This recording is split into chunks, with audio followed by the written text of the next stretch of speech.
Greetings, kitties! Welcome back to Keepers of the Crypt, our Tales from the Crypt podcast that delves deep into the dungeon of horrifying delights that Tales from the Crypt always had in store for us. We are ecstatic that Tales from the Crypt is back on streaming. We are so pumped and having so much fun watching people rediscover the show or discover it for the first time. We're glad that we're here to do this podcast to walk through that journey again with all of you. If you could help us out with a little bit of business before we get started, if you could find our channel, Misfit Parade on YouTube, that would help us out a ton.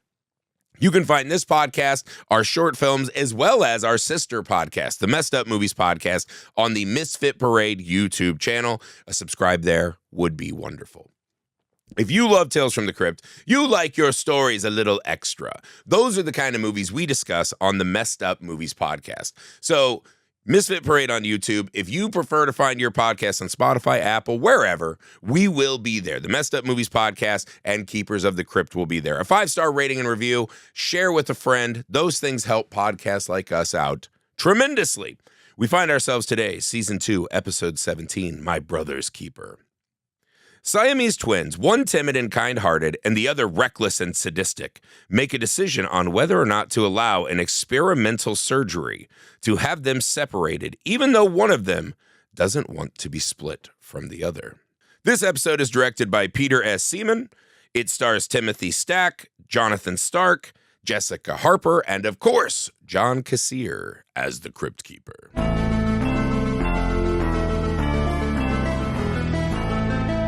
This is an exciting one. This is a fucking amazing episode. So we are talking today about My Brother's Keeper. Hey, guys, if you like this, tell your friends who like horror to come support the show here on Patreon. All right, Cloud, if you would like to give us the brief introduction about the My Brother's Keeper, go for it, man. So this episode is directed by Peter Seaman. Giggle, giggle. Because we're mature. Is it ironic that he got the two brothers and their warring dicks episode? I don't know. And seems like he was more famous for his screenplays, and interestingly, helped write things like Shrek, How the Grinch Stole Christmas, Wild Wild West, and Who Framed Roger Rabbit. Wild West. That cartoony feel definitely stands out. Roger Rabbit has like 5 or 6 writers, I think. I think it's one of those a lot of people took swings at it. And because there's another episode by another one of the writers of Who Framed Roger Rabbit, the For Crying Out Loud, I believe, was Who Framed Roger Rabbit, which seems very cartoony. Tales from the Crypt seems like a perfect adjoining room to Who Framed Roger Rabbit. Exactly, yeah. Like a perfect mesh. It's the Bugs Bunny of horror, almost, in many aspects. So this is the episode, brief summary, conjoined twins, right?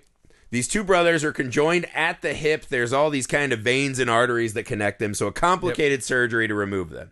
So they are asked to just live with each other, right?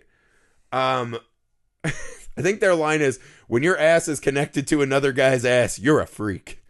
Right? That's what the brother says. So the one brother's kind of a sleazeball alcoholic. He's always like trying to just fuck anything that moves. His other brother's a nice, learned, well-read man. It's almost like a failed like Dr. Jekyll and Mr. Hyde yes. Like experiments where they don't quite separate. And they just they start to separate and they get caught right at the hip. It's almost kind of like what I picture like us. Me and you? Yeah. You're not that bad. Yeah. You're not that bad. I'm a nice learned man. No, I would. It reminded me very much of many nights out in Muncie. I was still the dork reading a book at the bar. I don't think there's a person on earth. I couldn't do it. Like that you'd be joined to for the rest of your life. I would have taken the hatchet to myself at like the age I was old enough to swing it. I would have trained, and like at 13, we're taking our chances. I'm chopping that thing. I'm getting mom's iron, and I'm just going to try to, like, sear it shut. Oh, definitely this or death. I mean, I can barely stand going to friends' houses that I like, because at a certain point, you're like, I'm over it, right? I can barely deal with, like, just seeing my wife and kids someday. You're like, I just need freedom. I need quiet and freedom. There's no fucking way. Like, imagine being a square who's like, I just want to read, and your brother's over there getting fucking ridden by a dominatrix. You know what I mean? Like, it's a fucking perfect and hilarious premise for a Tales from the Crypt I love this episode. Like, but yeah, you're right. Like, I need my me time. I can't I'm just like you. I can't be around somebody probably for more than 12 hours straight before I'm starting to get annoyed. But for the rest of my life, 24/7, I need to take a piss or take a shit. Yeah. And God. there. I didn't even think about that because they do the his and him sync. Yeah. I didn't see the toilet. They do. They have dual toilets, like right next to each other. They thought of everything in this episode, which was great in this episode because everything you can think of with having a conjoined twin, they think of. They think going to the bathroom, going out to the bar, when you have sex. Dancing. Hey, you want to dance? By the way, the whitest of white dancing that I've ever seen. Well, you probably don't have a lot of time to train. Right. No, I mean, it's like on both sides. There's no Napoleon Dynamite montage when you're attached. Which would have been a great like, episode, great add-on to the episode. Great add-on, right? If they had a choreographed dance. The one guy wants to be like Baryshnikov, and the other guy's like, I'm a couch potato. You know that. Or one guy's doing a waltz, the other one's trying to break dance. Yeah, but they do that a lot, right? Where, they're trying to get each other shit-faced, right? Like the one brother's always trying to get the other one really drunk. Yep. He's trying to eat terrible food. Yep. And he's kind of like, but my ass too. The one I loved was when he talks about... Here he tells the guy's date, right? Because he meets like another bookish, quiet person at the bar. And he thinks he's found love.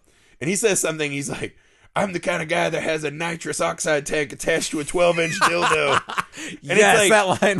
What? And then she like leaves, right? And the nice brother's like, I'm in love. And I was like, what a weird like juxtaposition. He goes, you fall in love and I get a boner. Oh, that's right. You're in love. He says something along the lines of "you're in love" because whenever you fall in love, I get a boner. I get a boner after I'm talking about my nitrous oxide injected 12-inch vibrator. But yeah, they each have their own genitals. They have everything the same. Yep. They just are stuck. They just have a huge, vascular, veiny Peter Seaman between. I don't know what the word for it. Yeah, they'll just like bleed to death, I guess, if they cut it off. Well, as I said, there's all these major arteries. They share a circulation system. Which, by the way, I love the stereotypical Nazi doctor. Yeah, there was some of that. There was definitely a little of that. Very something like out of like the 90s of that, like... I think all mad scientists are always have the from German... the time we started doing that, right? Like the first, like, probably great movie mad scientist, right? Frankenstein, you got Peter Lorre and shit, and Mad Love, Bela Lugosi. They're all like those, Western European types. Right. Where it's just like in our brain, you're like, yeah, they're Nazis. It's interesting. Where did that archetype come from? Like, because I mean, Frankenstein was written before the 1800s Nazis. or 1700s, like Mary Shelley even, wrote that during the Black Plague, right? Yeah. So that clearly that wasn't inspired by Nazis, but yeah, like how much for the there's past, always been assholes. Almost like the past 100 years, our archetype of a mad scientist, evil doctor is a Nazi. I mean, they're the ones that said we literally are going to build these areas where we have no respect for the human body or boundaries of nature. Oh, I'm not saying it's not right. And they had occult divisions and shit. Like they were like evil bastards. It makes perfect sense. But it is funny, right? Because essentially what we see is there's this cat and mouse game. Where we come to find out the bookish girl, I love this because they're laying in bed side by side when the dominatrix is like whipping the brother. Oh, right. And he's like, woo, woo. They're not even like as I watched that episode, I had to crack up because he's not having sex with her. She's just like riding him and whipping him. The best part of that scene is when the brother leans over to his girlfriend, right? And he goes, will you marry me? And I'm like, you have no context of what's happening in this room. But the worst I think that's timing a cool ever. thing because in his life, he's had to learn to box himself in. Right.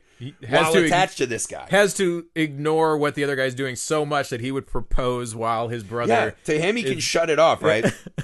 His brother's always doing that. I bet you got a Hellraiser outfit on under there. Let's fuck. What does it say? It says underneath that librarian attire, I bet there's a leather-studded corset. Yeah, that's so his, he's line. always doing this everywhere, right? Probably a guy who's like, we're eating at Hooters every day for lunch. And his brother's learned to just build this little wall. He can, for the most part, ignore it, right? This is where he's starting to come to the end because the girl he loves is going to break up with him. Mm-hmm. The twist of the episode is that she's also a pro, right? Who's in on it.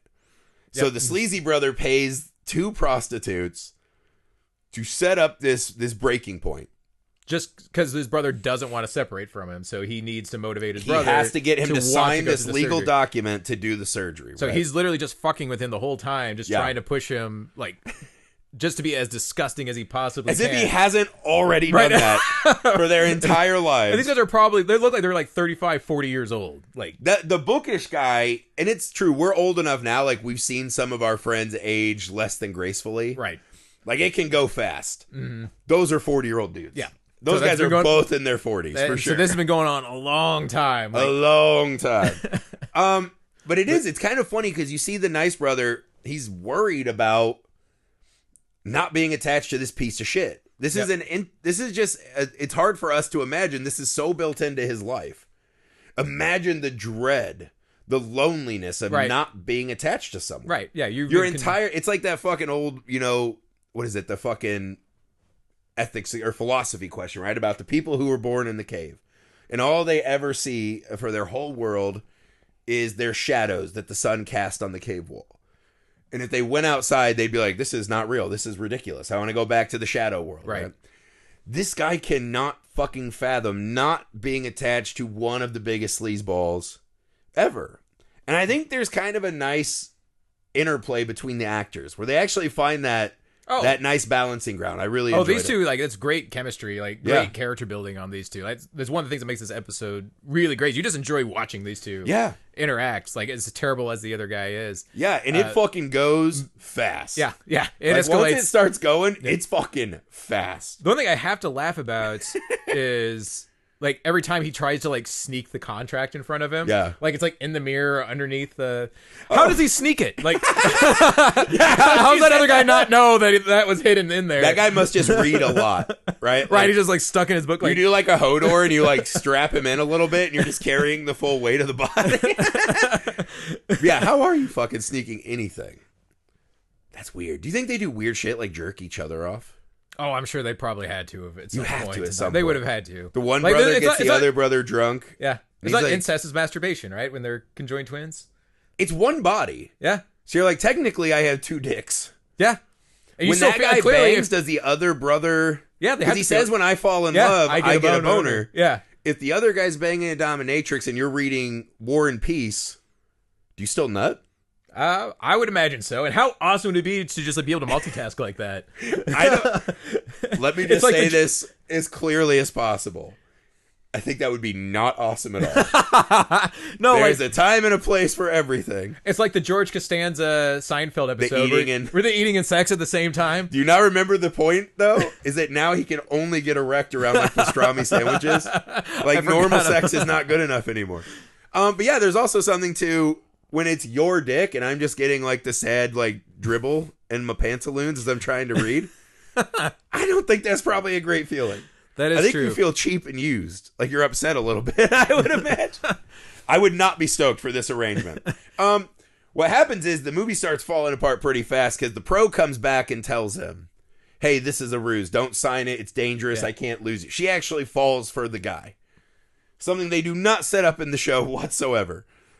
She falls for him. The sleazeball brother fucking guts her.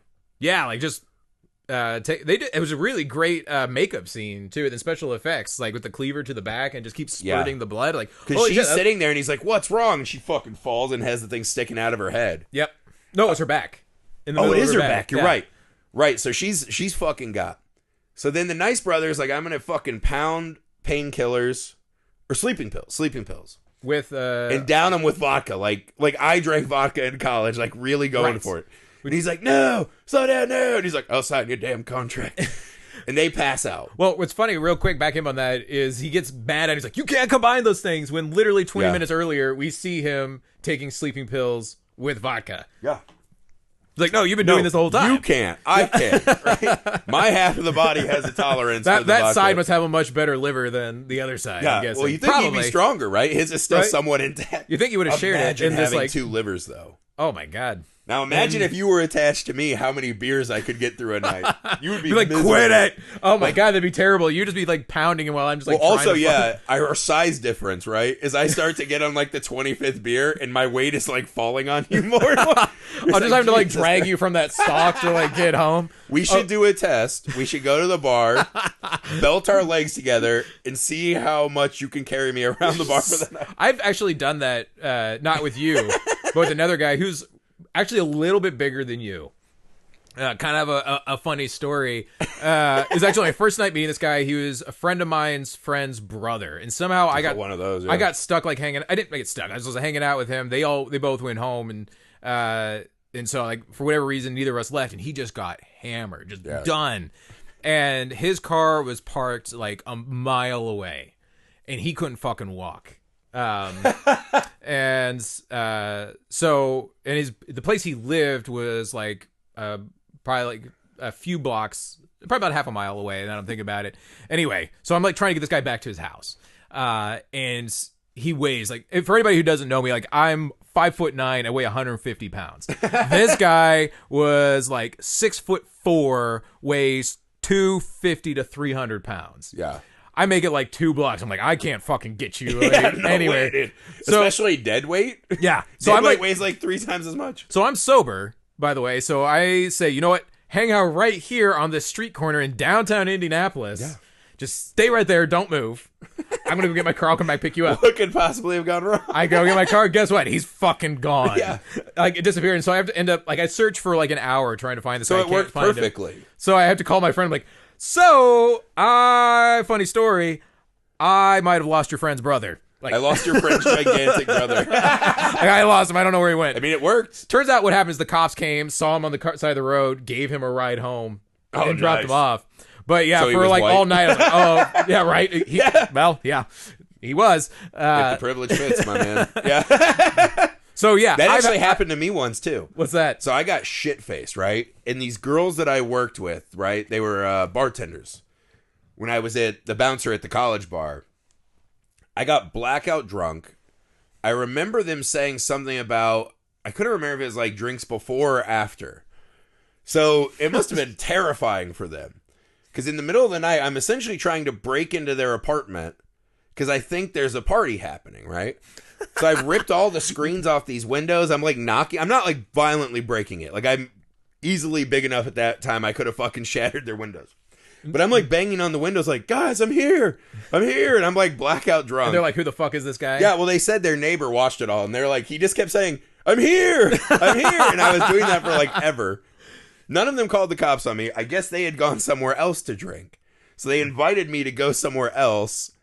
I got blackout drunk and mistook it. And they live like 2 blocks from the bar. So you thought you were supposed to go to their place. Yeah, so I'm trying to like get into their house. Right, and I don't, so I fall asleep on their doormat, thinking that eventually they'll let me in. I guess I just pass out.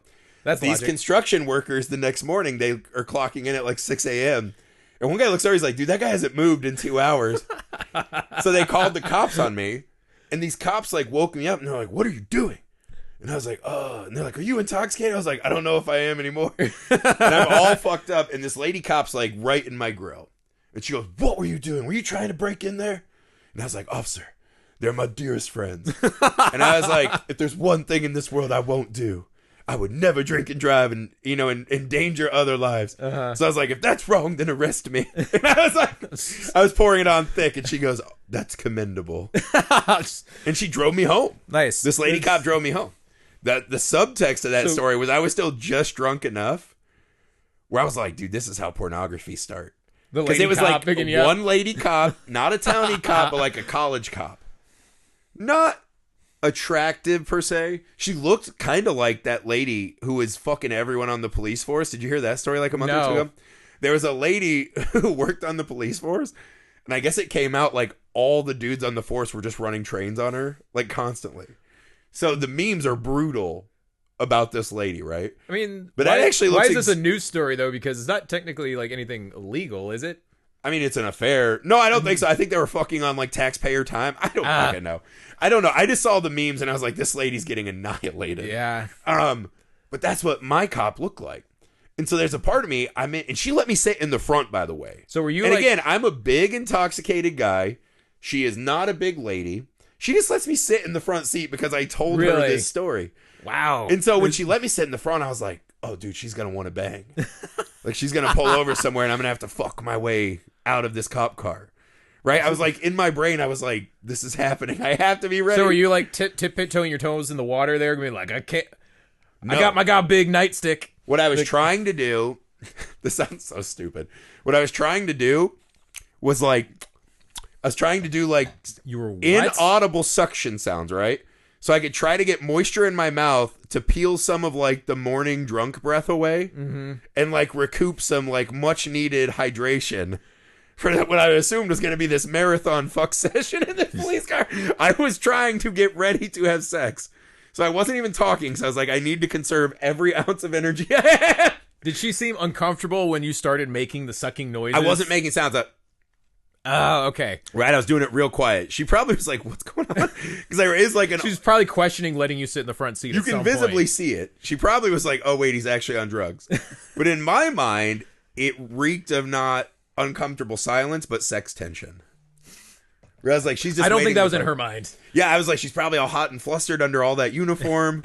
She's going to put handcuffs on me. It's going to be great. Like, I had this whole elaborate fantasy played out in my head. See, guys, this is what I'm talking about. Which twin? Who's which twin here? I'm the nice twin because I didn't leave someone to get murdered downtown. I left myself to get murdered. But like, honestly, to this day, it's one of my like. If there's some day I wish I could change, that'd be pretty high. What would you change? That she would have had sex with me.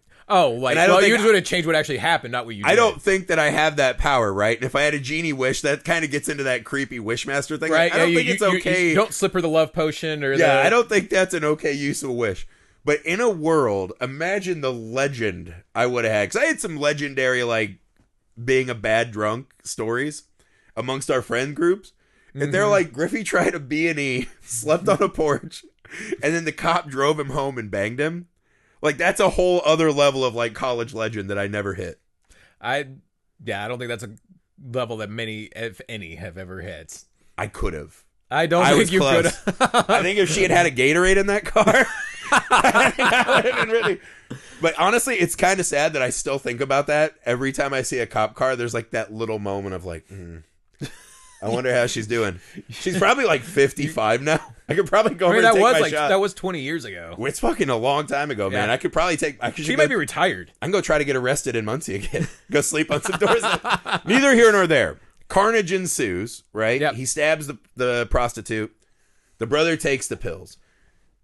The funniest thing they wrote into this episode is somehow this dipshit brother has formulated one of the most preposterous plans in Tales from the Crypt history.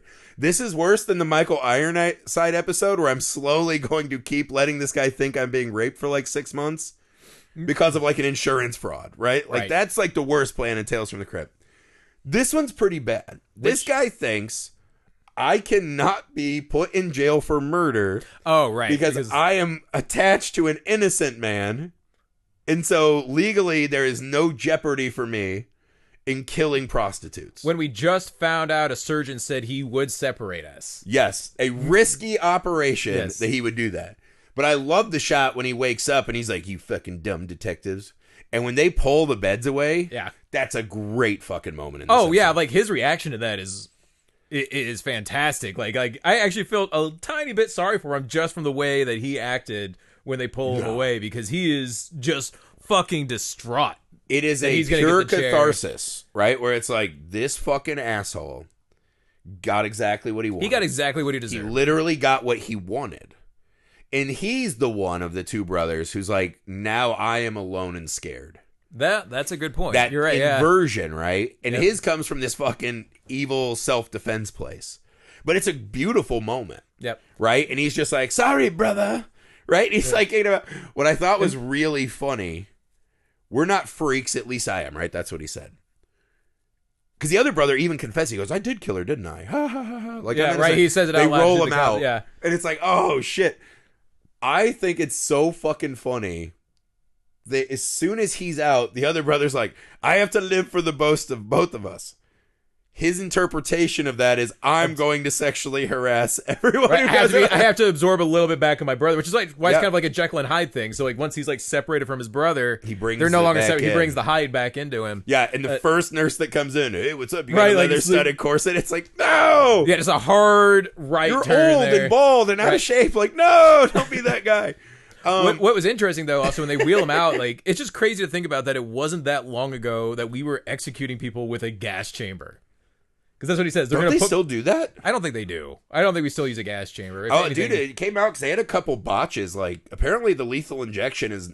Oh, no, it's not humane at all. Not really humane, which we always thought. And, like, if it goes wrong, it's almost worse than when the others go wrong. Right. Like, one of the most humane ways probably to execute people is firing squad. Exactly. Yeah, just fucking literally firing squad. Yeah, if you have your choice... I think it's kind of a stupid fucking distinction we draw. Right. We're perfectly fine with killing a person who's so bad they can't be in society. But it needs to be humane, guys. But we can't make them suffer during the process. Or we could just, not fucking kill them. But honestly, I'm super pro death penalty. There are human beings that have no value to our society anymore. And this is not like a value as like their personhood. You cannot reintegrate John Wayne Gacy into society. No, but that's what life in prison is If for. a guy is like a fucking child molester who's molested like 20 kids... They cannot come back and be a part of our society. I don't disagree with you. So the idea of like spending all this money to keep them alive and whatever. The problem is that death row costs a shitload more. Exactly. It costs more to execute them than it does to keep them alive. Yeah. So I mean, I'm just saying, like, if you tell me like this guy molested 50 kids, we're gonna execute him. I don't give a fuck how you execute them. I'm just like, because I'm pretty liberal across the board in almost everything. I do think there are people that cross such a fucking line. They don't get to be part of society anymore. It does sometimes feel like becoming the monster that you're fighting, though, when you still kill somebody. Like and not in self-defense. There are contracts in this world, right? And what is the value of a contract that has no enforcement mechanism? And I also agree, putting someone in a box for 10 years, right? Like a prison sentence of 10 years, I think we look at that and we're like, that's nothing. That's fucking insane. Time, yeah. That's fucking insane that you put people in a box for 10 years for useless shit like drugs. Right. I agree. So I'm not an expert enough to know like what are the levels of crime and punishment. But if you were Jeffrey Dahmer and you walked out of that apartment and I walk in and see all that stuff and they're like, yeah, we're going to like drag this guy behind a horse until his head pops off. I'd be like, yeah, all right. I think that's fine. I'm not going to cry tears for him. Nor am I going to feel like a fucking monster. Not necessarily pity for him. Yeah, there's something that it's me personally. This is not like a crime of passion. Like I fucking blacked out and I did something I regret. I got in a bar fight. I punched a guy. He fell and died on accident, right? If you are a fucking heinous, brutal monster, I think it's perfectly acceptable to have a death penalty. I don't know. The problem is if you looked at the numbers, does the death penalty deter crime at all? Yeah, probably not. Because that's the whole theory of our justice system, right? Is you should repay society and come out a better member of society. I feel like our system has none of that anymore. No, I feel like, especially in our society, across many things, people always have in the back of their mind, it won't happen to me, I'll get away with it. So it's never a deterrent, or you're just not thinking clearly in the moment. There's definitely something where it's like, if you have no other fucking way out, if the economic, like, American dream does not work for you, right, it makes sense you take matters into your own hand. Right. And again, those crimes are different to me. When you're a fucking, like, child molester, right? When you're a child predator, like, you're Freddy Krueger, I don't really care what happens to you. Right? And this is something, too, I'm also not smart enough to know what is the distinction between crimes. Right, where does it become acceptable to murder somebody? Like, to me, it seems almost like shooting somebody in the back while they're running away. Like, once they're already detained and out of society. I'm more for, like, the Escape from New York type of punishment. Send them off to, like, a little broken isle. That is way less humane than what I... No, you put them out, they get open air, put them out, just they're away from society. So you want to create a... Did you read Lord of the Flies? Do you know how this ends? That's essentially... back Escape from New York is essentially Lord of the Flies for adults. Yeah, they're just high as shit on whatever drugs they've been inventing.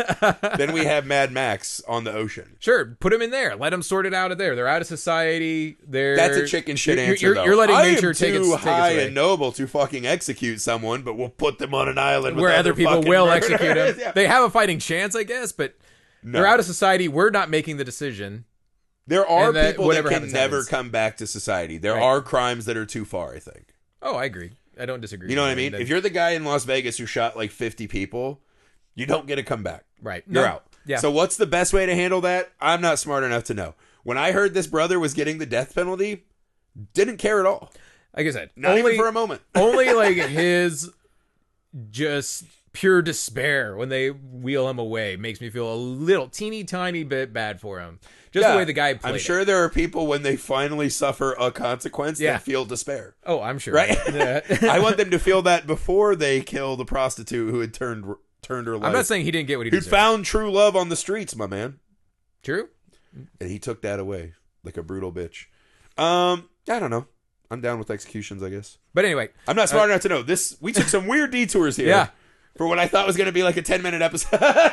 This is always what makes like great episodes. Things that, yeah. like, again, as I've said many times before, for as hokey and silly and ridiculous as Tales from the Crypt can get, it does actually tie into a lot of like real life experience and real life things that you can have a conversation about. So it can be hokey and fun if you actually have horror elements, right? So the horror in this is the lack of body autonomy, right? The existential crisis.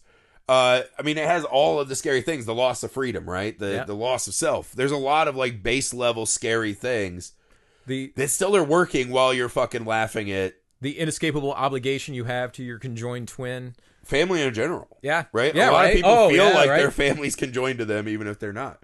So that's my thing. Tales from the Crypt always works best when it's having fun, but there's still those scary things that are working on a subliminal level, giving you that base level like terror reaction. And tying into like real You're life not chewing on a blanket, but like there's still like, No. man, that would be fucked up. Yeah. That would be fucking gnarly. You know what I mean? So I think this is a really good episode. I really like this one. Yeah, I think it's a little above the average for the season, right? Solid episode. So join us next week as we wrap up season 2 with The Secret. Which is one of the least kept secrets in Tales from the Crypt history. But still better than the novel. Still better than the novel. Maybe that's it. You just make death row prisoners just read the novel over and over. Oh, it's God. like you just read The Secret. Until they kill themselves. Until you're like, I can't take it. The secret is, I do not like this book.